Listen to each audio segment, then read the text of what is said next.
മീനുണ്ട് മീൻ കുറവൊന്നുമില്ല. മീൻ ഉഷാറാണ്.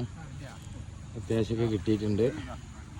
കിട്ടിയ വീഡിയോസൊക്കെ ഇതും വൈകാതെ വന്നുകൊണ്ടിരിക്കും. അയവ ഏതാണ് സാധനം കാണിച്ചു കൊടുക്കുന്നു കൂടെ.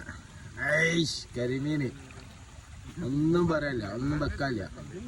ഇതിന് മുകളിൽ വെക്കാണ്ട വെച്ചോളി. അതാ മുതല്. ഇതാണ് പിടുത്തന്ന് പറഞ്ഞത്. അട്ടിയാ ഇതും ഒരു മീൻപിടുത്തം. ഒന്നൻ്റെ ഉള്ളില് കുറച്ചുകൊണ്ട് പോകുള്ളൂ. ഇപ്പൊ തന്നെ പോല. ഇത് കണ്ടില്ല, ഇങ്ങോട്ട് വെള്ളത്തിലാണ് കളിയാൽ. ഏതാ സൈസാന്ന് കാണിച്ചാണീട്ട് ഏട് കാണിച്ചാണേ. ആര് പറഞ്ഞ് കിട്ടൂല. കണ്ടില്ല, കരിമീനാണ് കരിമീന്. തപ്പി പിടിച്ചാന്ന് പറഞ്ഞത്. ചൂണ്ടൽമ പോയിക്കാണ്ട് തീറ്റ കൊടുക്കല്ലത്. ഇത് തപ്പിപ്പിടുത്താണ്. വലിയ മീനെന്ന് കാണിച്ചാൽ വലിയ മീന്. അതന്നെ സൈസ് കുഴപ്പമില്ല. അല്ലല്ലേ മീനാക്കിടുന്നു. അല്ല മീൻ കിട്ടിക്കണ മീനവിടെ അവിടെ ഉണ്ട്. അവിടെ സാധനം അവിടെ ഉണ്ട്.